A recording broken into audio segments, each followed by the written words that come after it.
Anong sabi? Last time, feature natin ang Rusiflex 125i. Ngayon, sa additional na 5K, meron ka pa palang mabibili na tingin ko mukhang mas maporma at FI pa din.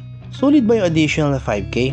Tara pag-usapan natin. Ito po ang Rusi Sparkle 125i.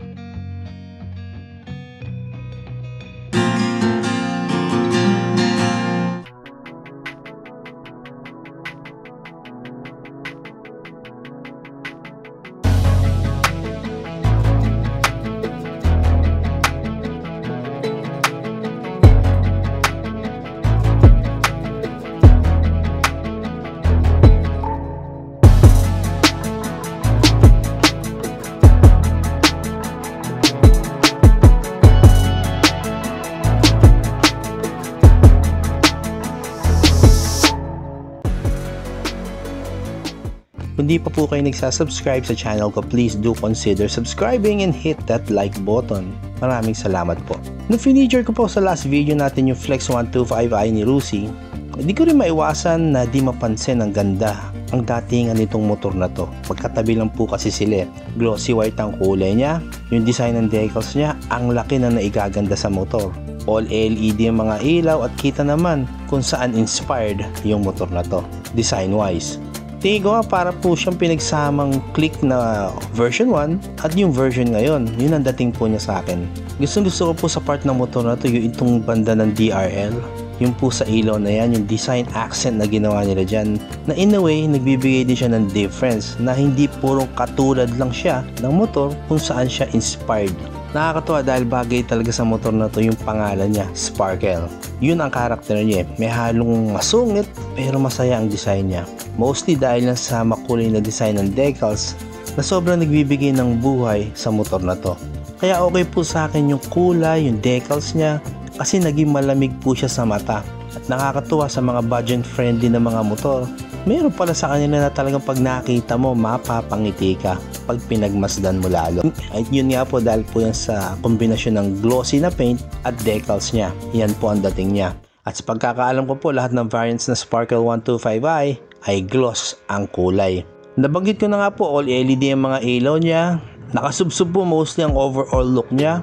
Mula dito sa headlight hanggang sa likod. Hindi po siya makurvy, mostly makanto at sharp looking. Sa front view, right away may dating siya na malapat tingnan. Pero yun nga, I have to agree sa mga common feedback sa motor na to na parang yung design ng gulong mukhang di siya ganun kabagay sa motor na to. Nagiging tinginin na manipis siya.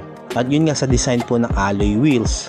Kagaya po na nasabi ko yung comment ko nga po doon sa previous video kung tungkol sa Rusiflex 125i, yun din po ang isasuggest ko dito. Napapanahon na nabaguhin ni Rusi ng mga alloy wheels na ginagamit nila para sa mga scooters nila. Medyo matagal na din po yan na ginagamit at napapanahon na para mabigyan naman ng ibang design.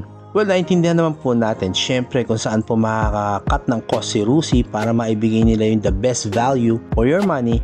Yan po gagawin nila. Pero nararamdaman ko po na sana sa mga susunod nilang motor, maglalabas din sila ng bagong design concept ng mga wheels nila. Pero pag sinalpakan nyo po ito ng bagong aftermarket na alloy wheels, ang laki po na ikaastig ng motor na to, sigurado. Sa usapang sigurado sa motor na to, kahit nasa budget friendly side siya, may mga bagay na nilagay si Rusi na di nila tinipid. Nakakatuwa. Dahil yung simpleng motor na to, meron po siyang hazard lights, passing light, all digital ang instrument panel, kill switch, may charging port, at hindi rin po cheap ang dating ng mga controls niya na makikita mo sa dashboard. Kaya sa presyo na meron siya, panalo ka na din. Pero yun nga po, yung front pockets niya, meron pong dalawa, medyo nabababawan po ako. Sana laliman po yan ni Rusi sa mga susunod na edition ng motor na to at pati sa ibang motor nila. Pero no worries, meron naman po diyang utility hook sa may gitna na talagang utility hook po ang dating. Dahil secured po kung anumang gamit ang isasabit mo dyan sa hook na yan. Okay din po ang lapad, ang size ng gulay board at nandyan po nakapwesto ang battery niya. Yung side stand po niya, alang kill switch. Sana po malagyan to next time. Pero sa CVT niya, may kickstart pa din. At yun nga sa engine niya, fuel injected na at air cooled. At sa almost 9 horsepower na output ng makina niya, sakto na po ang power na binibigay niya kahit sabihin mo may OBR ka pa. At matipid na din sa gas dahil yun nga po, FI na siya, Euro 4 compliant na din, at ayan nga po yung glossy sticker na yon. Well, bilang inspired siya sa Honda Click, mas malapat siya kumpara sa Flex 125. Obvious naman. Kaya tingin ko mas stable to at mas komportable para sa rider at sa OBR. Okay din po ang underseat storage, marami na rin po kayong mailalagay. Maganda rin po ang taillights niya at yun nga po, all LED din po yan. At syempre, yun nga, pinaka main selling point dito. Other than na maganda yung design niya ay yung FI na makina, 125cc. At nasabi ko na nga po, sakto lang ang power na ibinibigay niya. At yung delivery ng torque, sakto lang din po. Kaya para sa akin po, alagaan lang po natin yung mga motor natin. Matagal na panahon kang pagsisilbihan ng motor na to.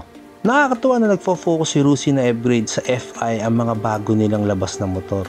Yun naman po ang dapat talaga. Dahil ito na po ang mga panahon ngayon. Kung titingnan nyo po kasi attractive lang po ang isang motor sa mga customers kung FI ito. Okay na po at nag-shift sila to this technology sa mga bago nilang labas na mga motor.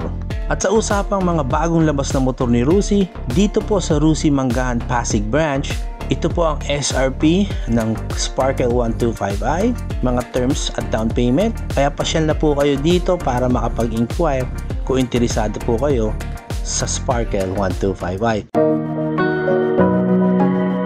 Well, kahit saan ka naman nakatira dito sa Pilipinas, for sure, merong branch ng Rusi na malapit sa lugar mo.